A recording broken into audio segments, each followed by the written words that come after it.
I wonder when Silksong will come out.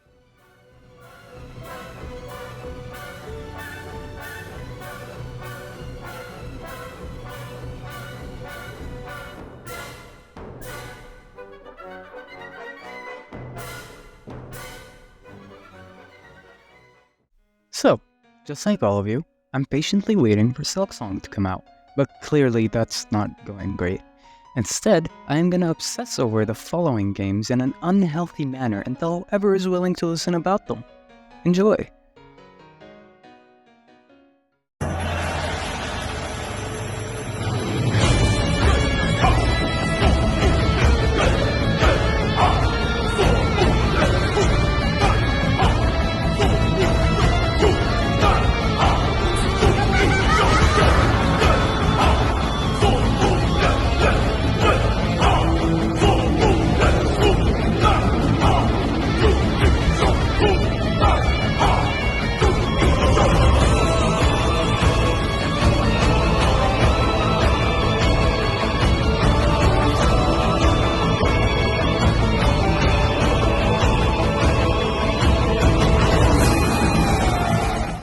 So first off, 9 Souls. I won't Hollow Knight like a cat.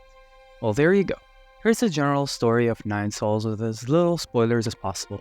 Still a few spoilers incoming, so if you'd like to take my word about this game, play with 0 spoilers, go right on ahead.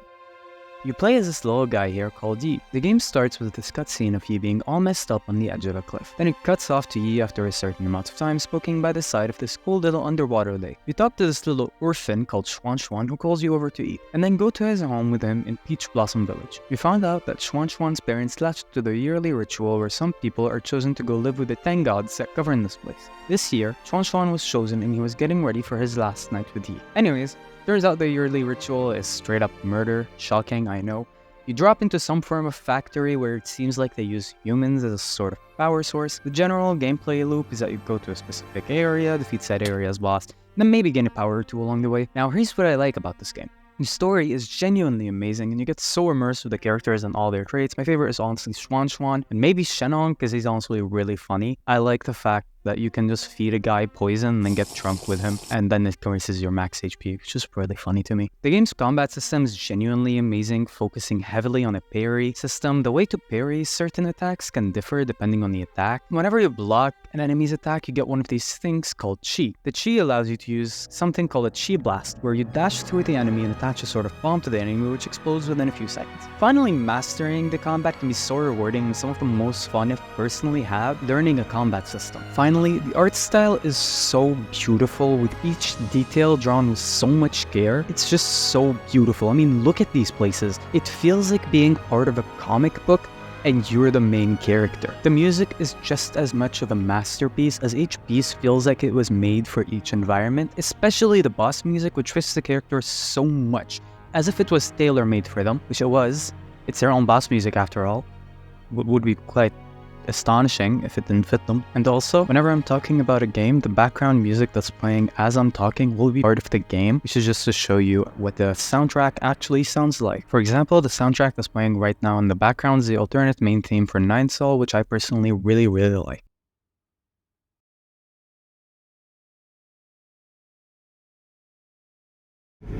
Machine, turn back now.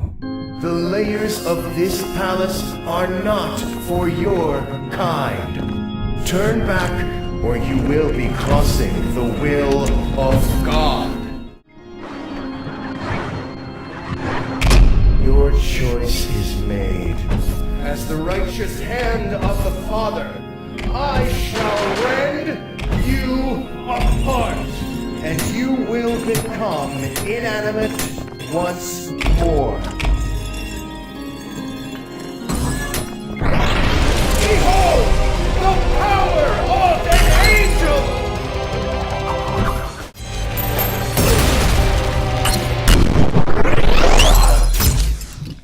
What? How can this be? Bested by this thing? You insignificant fuck! This is not over! May your woes be many, and your days few. I want shorter games with worse graphics made by people paid more to work less. Ultra kill. Mankind is dead, blood is fuel, hell is full. That is the perfect description of the game.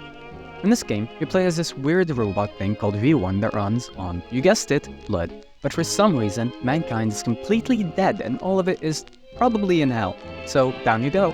During the game, you find out about certain storylines that include some insane characters like Sisyphus from Greek mythology and Gabriel from the Bible. I won't spoil the story and I'll let you experience it yourself, so I'll talk about the gameplay. By the way, the game is still in early development, so some levels are not completely done. Ultra Kill is a platformer FPS with different levels. It focuses heavily on the combat and all the different ways you can stay alive and make sure nothing else does. You get a bunch of weapons, although you have to collect them first, with many boss fights that feel so good to beat. The joy I felt when beating Gabriel himself was undescribable, and the fear I felt when he came back was even stronger.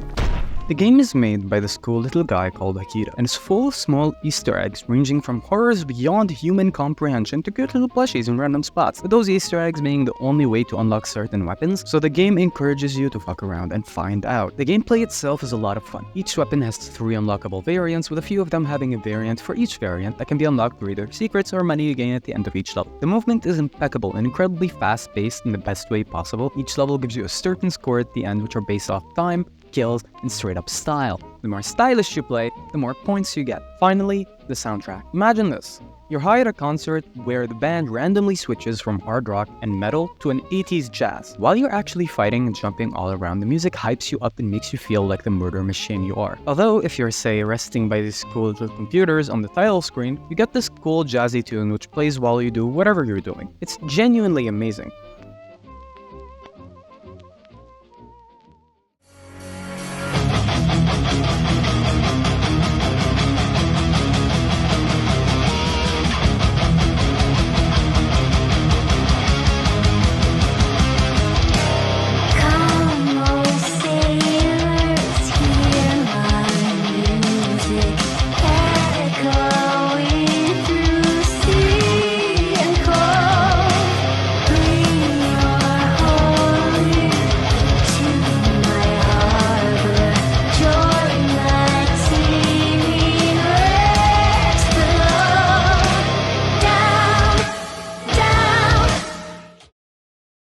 The third and final game I'd like to talk about is Hades 2. Not many games can get the title of godlike roguelike, but this one absolutely deserves it. In the first game, you play as Zagreus, Hades' son who is attempting to escape the underworld to meet his birth mother. In the second game, you play as Melanoe, or simply Mel. Your family was kidnapped by Kronos himself, and you were saved from him at your birth by this cool-ass witch. Ever since you were born, you had been training to fight Kronos, and now is finally your time to regain your family. Throughout the game, you see how Mel grows and learns to question her own reality. Why is she fighting for a family she never met? Why is she helping Olympus? And how can she even beat an immortal titan capable of controlling time? Sadly, these questions aren't all answered yet, as the game is still in early development, with the story not being quite done. But trust me, the amount of gameplay available even now is enough to entertain you for a while. I personally have about 50 hours into the game and plan to have even more. Gameplay-wise, Hades 2 takes everything great with Hades 1 and makes it so much better, even adding new mechanics and new gods. In case you didn't play Hades 1, let me refresh you on the game. Every attempt, you get boons and power-ups after every room, which are offered to you from different gods in Greek mythology, such as Zeus, Artemis, Demeter, Apollo, and many more. These power-ups can range in rarity, with some of them giving mega upgrades to pure power. Before every escape attempt, you get to pick the weapon you want and which aspect of said weapon you want, each aspect being capable of changing the way you play entirely. In Hades 2, there is more weapons, more boons, more gods, more of everything. You get to meet some of the characters from the first game as well, such as Skelly, who is now Commander Skelemus, still being used as a training dummy nonetheless, except he has fans now. I can't stress enough how good the story is and how much better the combat feels, so please do yourself a favor and play this game.